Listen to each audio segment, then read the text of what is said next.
করার জন্য ইসলাম নির্দেশ দিয়েছে এবং আকল যাতে নষ্ট না হয় সেই জন্য ইসলাম আমাদেরকে বলেছে সুন্দর চিন্তা করতে, আকলটাকে কাজে লাগাতে, মাদকদ্রব্য ব্যবহার না করতে, সেবন না করতে, মদ না খেতে বলেছে কিনা এগুলো, যাতে করে মানুষের আকল কোনোভাবে নষ্ট না হয়।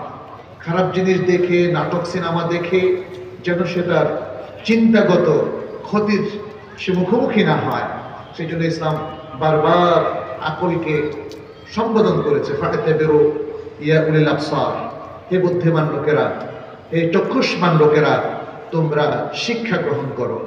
আল্লাহ তাআলা কোরআনের মধ্যে লিকাউমি ইয়াকিলুন বলেছে না? এভাবে আল্লাহ তাআলা যারা আকলমান জাতি তাদেরকে আল্লাহ তাআলা অ্যাড্রেস করেছে আকলকে কাজে লাগানোর জন্য। এখানে খুব সূক্ষ্ম একটা জিনিস আছে, সেটা আমাদেরকে একটু মনে রাখতে হবে। আজকাল দেখা যায় যে অনেকেই বলে যে এই হাদিসটা আমার দৃষ্টিতে ঠিক না, বলে কিনা অনেকে। আবার একদল মানুষ তারা বলে যে আমি হাদিসই মানব না। বেশ কিছু লোককে আমরা এটা দেখি, শহর অঞ্চলে এদের সংখ্যা বেশি। তাহলে আকল আর ইলম দুটো জিনিস, আকল আর ইলম একটু খেয়াল করেন, আমরা একটু কম্পেয়ার করতে চাচ্ছি। ইলমটা কার পক্ষ থেকে আসে? আল্লাহর পক্ষ থেকে।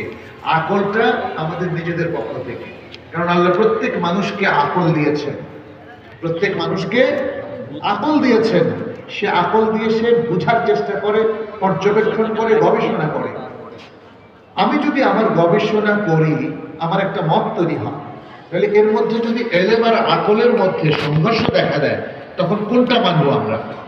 বলেন তো, ইলম নাকি আকল? ইলম। আলহামদুলিল্লাহ, আপনারা তো ইলমের জায়গায় আছেন, বুঝতে পেরেছেন। ইলম আর আকলের মধ্যে যদি যুদ্ধ দেখা দেয়, সংঘর্ষ দেখা দেয়, আগে রাখতে হবে কাকে? ইলমকে। অতএব কোনো হাদিস যদি বুঝে না আসে আপনার আকলে, তাহলে হাদিস ঠিক থাকবে না আপনার আকল ঠিক থাকবে? হাদিস ঠিক থাকবে। প্রিয় ভাইরা, এটা কিন্তু মনে রাখতে হবে, এটা ভুলে গেলে চলবে না। আজকে মুসলিমদের একটা সংখ্যা বিপথে চলে গেছে, কারণ তারা আকলকে প্রাধান্য দিয়েছে, ইলমকে না। অথচ ইলমটা হচ্ছে পরীক্ষিত, কোরআনটা কি পরীক্ষিত না? কেউ কি বলবেন যে কোরআনে কোনো ভুল আছে? অবশ্যই না। যিনি বলবেন তিনি ঈমান থেকে বের হয়ে যাবেন। কেউ যদি বলেন হাদিস আমি মানি না কারণ হাদিসের মধ্যে অনেক ভুল আছে, এ কথা কি বলা যাবে? এতে কি ঈমান থাকবে? ঈমান থাকবে না।